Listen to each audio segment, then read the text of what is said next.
کیا فرض کر لیجئے کہ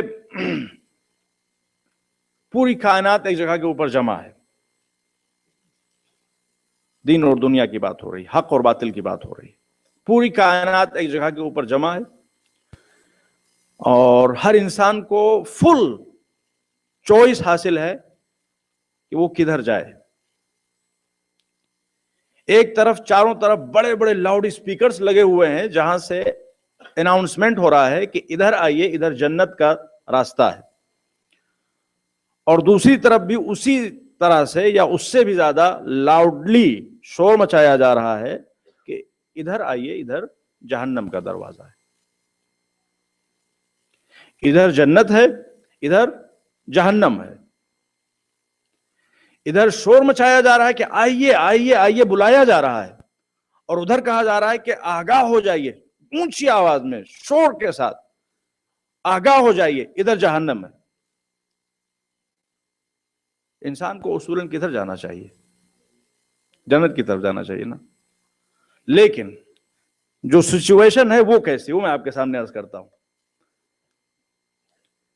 اب پتہ چلا کہ ہم وہاں پہنچے اور دیکھا کہ سب 1,24,000 مقدس شخصیتیں ہیں، وہ اپنا گلا پھاڑ پھاڑ کے کہہ رہی ہیں ادھر آئیے ادھر آئیے ادھر آئیے، ادھر جنت ہے۔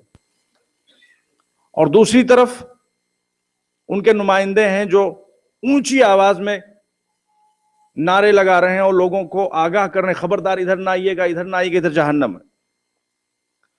میں کہا کہ مرتبہ چل کے دیکھے تو صحیح کہ کیا ہے، ایسے تھوڑی چلے جائیں گے ہم بھی تو انسان ہیں، ہمارے پاس بھی تو عقل ہے۔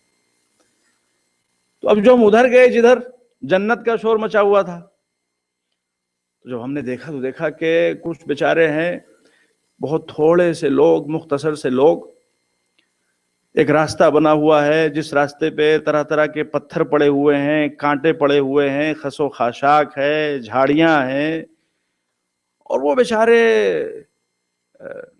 ٹرسٹنگ سچویشن، پیر رگڑتے ہوئے، خود کو گھسیٹتے ہوئے چلے جا رہے، اور جگہ جگہ وہاں پہ پابندیاں ہیں، ریسٹرکشنز ہیں، خبردار ایسے چلنا، ادھر نہ جانا، ادھر نہ جانا۔ ہم نے کہا چلیں ذرا ایک مرتبہ ادھر بھی نظارہ کر کے آتے ہیں، دیکھتے ہیں ادھر کیا ہے جدھر اتنی بری طرح سے ڈرایا جا رہا ہے جہنم ہے جہنم ہے جہنم۔ اب جو وہاں پہنچے ہم تو دیکھا کہ ایک بہت بڑی تعداد ہے اس راستے پہ چل رہی ہے، اور جتنے بھی اس راستے پہ چل رہے ہیں سب شاد و مسرور ہیں، خوش و خرم ہیں، اپنی گرلز فرینڈ کے ساتھ موج مستی کرتے ہوئے چلے جا رہے ہیں، چاروں طرف ان کے لیے کھانے پینے کی چیزیں ہیں، جو ان کا دل چاہ رہا ہے کھا رہے ہیں، مزے میں جا رہے ہیں، ہنسی خوشی بالکل مست مگن۔ اب ایک مرتبہ ہم یہاں پہ آ کے ٹھہرے کہ کریں تو کیا کریں۔ وہ ادھر وہ مقدس لوگ سب وہاں پہ بیچارے وہ کھڑے ہو کے کہہ رہے ہیں کہ ادھر جنت ہے ادھر آئیے، اور ادھر کہا جا رہا ہے کہ جہنم ہے ادھر نہ جائیے۔ لیکن ہم کو تو نقشہ بالکل لگ رہا ہے کہ کہیں پہ کچھ گڑبڑ ہو گئی ہے۔ ہم کو ایسا لگ رہا ہے کہ جیسے ادھر والوں کو ادھر ہونا چاہیے تھا، ادھر والوں کو ادھر ہونا چاہیے تھا، ادھر اناؤنسمنٹ ہونا چاہیے تھا کہ جہنم نہیں جنت ہے، اور ادھر ہونا چاہیے تھا کہ جنت ہے۔ تو اب ہم پسو پیش میں پڑ گئے، کیا کریں کیا کریں کیا کریں، سوچتے رہے رات بھر سوچتے، لیکن کربلا کا واقعہ میں بیان کر رہا ہوں آپ کے سامنے، پورا کربلا کا واقعہ۔ اب ہم رات بھر سوچتے رہے کیا کریں کیا کریں کیا کریں۔ آخر میں ہم نے کہا کہ ایک مرتبہ پھر ذرا چل کے دیکھ لیتے ہیں۔ پھر جا کے دیکھا تو وہ بیچارے وہ بری طرح سے پریشان، تھکے ہوئے، پسینے میں شرابور، گرتے پڑتے ہانپتے کانپتے جا رہے ہیں، اور ادھر باقاعدہ موج مستی، ہر طرح کی عیاشی، ہر طرح کی عشرت، ہر طرح کی لذت۔ میں کہا چلو یار ادھر ہی چلتے، چل پڑے اسی طرح۔ اب ادھر جو ہم چلے تو جب چلے ادھر تو شروع میں جب چلے تو موسم بڑا خوشگوار تھا، اور دور سے ہی ہم نے کچھ چیزیں اپنے ذہن میں پلان بنا رکھے تھے کہ جاتے ہی اس پہ حملہ کرنا ہے۔ وہاں زبردست مٹھائیاں رکھی تھی، جاتے ہی اس پہ ٹوٹ پڑے۔ زبردست فروٹس دکھائی دے رہے تھے، جاتے ہی